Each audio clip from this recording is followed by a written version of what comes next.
Good morning. Good morning. Funny, isn't it? Funny, isn't it?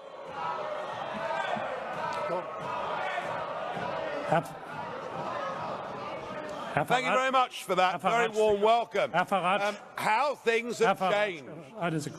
Just a second, Mr. Farage. Ladies and gentlemen,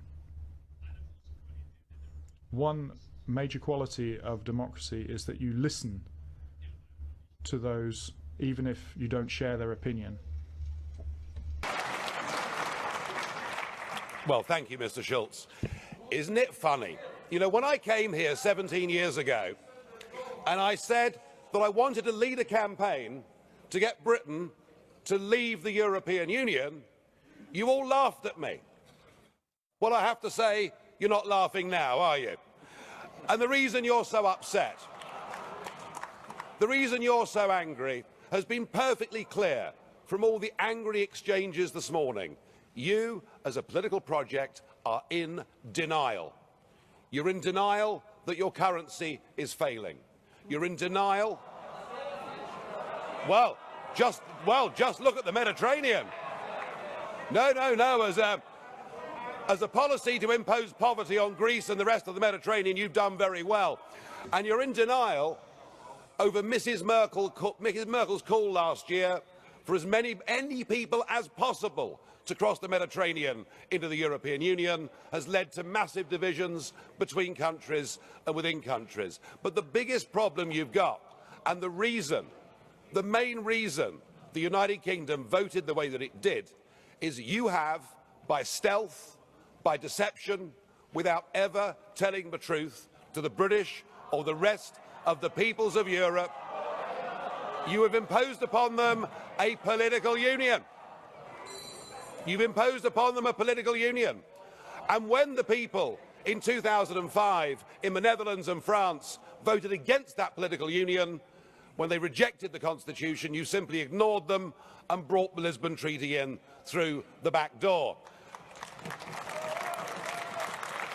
What happened last Thursday was a remarkable result. It was indeed a seismic result, not just for British politics, for European politics, but perhaps even for global politics too, because what the little people did, what the ordinary people did, what the people who have been oppressed over the last few years and seen their living standards go down, they rejected the multinationals, they rejected the merchant banks, they rejected big politics, and they said, actually, we want our country back. We want our fishing waters back. We want our borders back. We want to be an independent, self-governing, normal nation. And that is what we have done, and that is what must happen. And in doing so,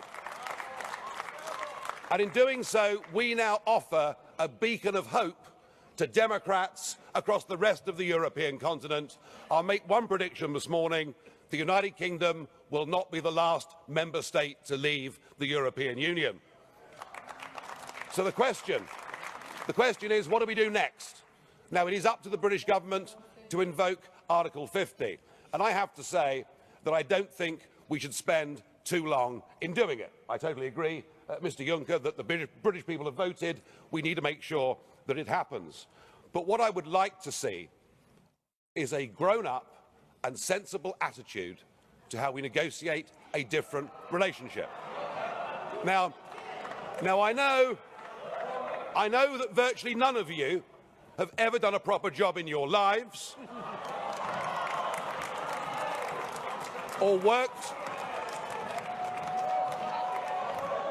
worked in business, or worked in trade, or indeed ever created a job. But listen. Just listen. Herr Farage, Augenblick. Mr. Farage, just a second. Ladies and gentlemen, I do understand that you're getting emotional, but you're acting like UKIP normally acts in this chamber, so please, don't imitate them. Mr. Farage, however, I would say one thing to you. the fact that you're claiming nobody has done a decent job in their life, you can't really say that. I'm sorry. No, you're quite right, Mr. Schultz. UKIP used to protest against the establishment, and now the establishment protests against UKIP. So something has happened here. Let us listen to some simple, pragmatic economics. We, between us, between your countries and my country, we do an enormous amount of business in goods and services. That trade is mutually beneficial to both of us. That trade matters. If you were to decide to cut off your noses, to spite your faces, and to reject any idea of a sensible trade deal, the consequences would be far worse for you than it would be for us. And even no deal is better for the United Kingdom than the current rotten deal that we've got. But if we were to move to a position where tariffs were reintroduced on products like motor cars, then hundreds of thousands of German workers would risk losing their jobs. So why don't we just be pragmatic, sensible, grown-up, realistic, and let's cut between us a sensible tariff-free deal, and thereafter recognise that the United Kingdom will be your friend, that we will trade with you, we will cooperate with you, we will be your best friends in the world. But do that, do it sensibly, and allow us to go off and pursue our global ambitions and future. Thank you.